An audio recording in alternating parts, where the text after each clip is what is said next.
क्या दिल्ली की सरकार बदलते ही दिल्ली की हवा भी बदल जाएगी? जी बिल्कुल। आज एक ऐसा ही निर्णय दिल्ली गवर्नमेंट के द्वारा लिया गया है। पर्यावरण मंत्री मजिंदर सिंह सिरसा के द्वारा 15 साल पुरानी गाड़ियों को 31 मार्च से बैन करने के आदेश दे दिए गए हैं। अब ऐसे में दिलचस्प होगा कि किस तरीके से सरकार इस नियम का पालन कराएगी कि 15 साल पुरानी गाड़ियां पेट्रोल पंप पर न आए, तेल उनको न मिले। तो इसके लिए सरकार ने गाइडलाइंस जारी कर दी हैं पेट्रोल पंप के लिए, और पेट्रोल पंप पर स्मार्ट गैजेट्स लगाए जाएंगे जिसके ज़रिए यह तय किया जाएगा कि गाड़ी कितने साल पुरानी है।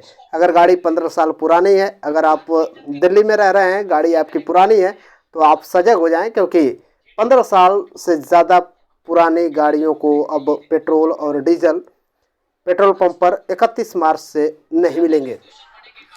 तो यह एक फरमान आया है दिल्ली सरकार का, और नई सरकार है, भारतीय जनता पार्टी की नई सरकार है, रेखा गुप्ता की अगुवाई में बहुत से छोटे बड़े कदम सरकार उठा रही है।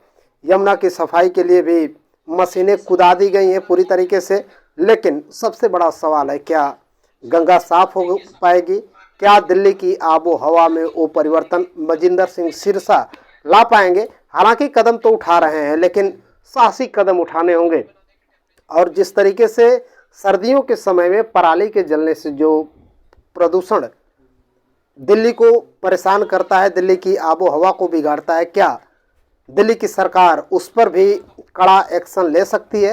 हालांकि मजिंदर सिंह सिरसा के द्वारा ऐसा भी कहा गया है कि दिल्ली आईआईटी से लगातार संपर्क साधा जा रहा है, वहाँ के वैज्ञानिकों से आर्टिफिशियल क्लाउड के बारे में भी चर्चा की जा रही है। आपको बता दें, आर्टिफिशियल क्लाउड एक ऐसी व्यवस्था है जो ज़्यादा पोल्यूशन की स्थिति में, ज़्यादा हीट वेव की स्थिति में किसी भी एक क्षेत्र में बारिश कराई जा सकती है।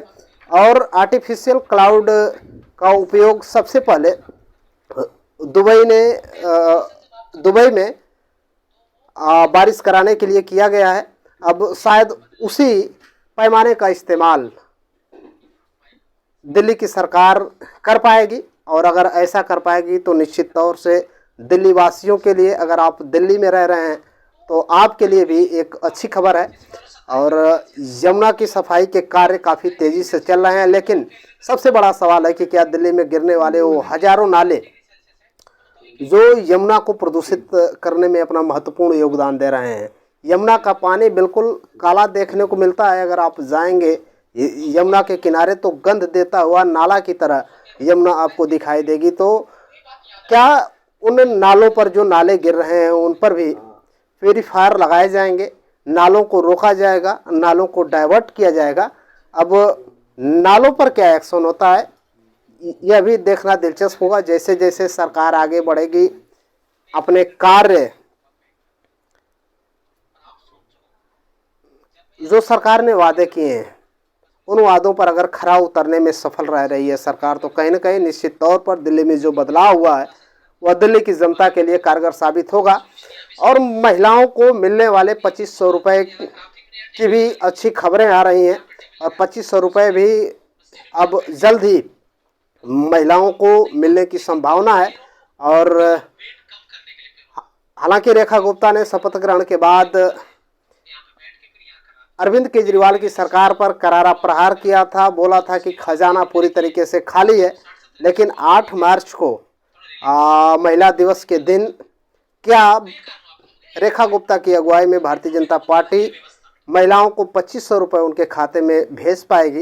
यह सबसे बड़ा सवाल है। तो फिलहाल पर्यावरण प्रदूषण पर रोक लगाने के लिए मजिंदर सिंह सिरसा पूरी तरीके से फॉर्म में नज़र आ रहे हैं, और उन्होंने सिर्फ गाड़ियों के बैन करने की ही बात नहीं करी है।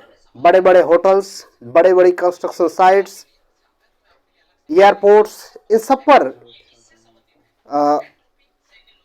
एक प्रदूषण के दायरे को बनाकर रखने के लिए कहा गया है, और वहाँ पर स्मोक गन का प्रयोग करने के लिए गाइडलाइंस जारी कर दी गई हैं। आपको बता दें, स्मोक गन उस क्षेत्र में लगाया जाता है जहाँ कंस्ट्रक्शन साइट्स होती हैं, जहाँ ज़्यादा धूल धुआं जहाँ से निकलता है, वहाँ पर स्मोक स्प्रे गन लगाई जाती है और स्प्रे गन का सबसे बड़ा फायदा ये होता है कि उड़ने वाले धूल के कणों को कुछ ही सीमित दायरे में रोक लेने में सफल रहता है स्मॉग गन। तो कहीं ना कहीं बड़ा कदम है दिल्ली सरकार के द्वारा और एक बड़ी खबर है आप सबके लिए। तो फिलहाल आप देख रहे हैं दीपक पाल ऑफिशियल। मैं हूं दीपक पाल और हमारे साथ जुड़े रहने के लिए आप सबका बहुत बहुत शुक्रिया। अगर पहली बार देख रहे हैं तो चैनल को जरूर आप सब्सक्राइब कर लें। धन्यवाद।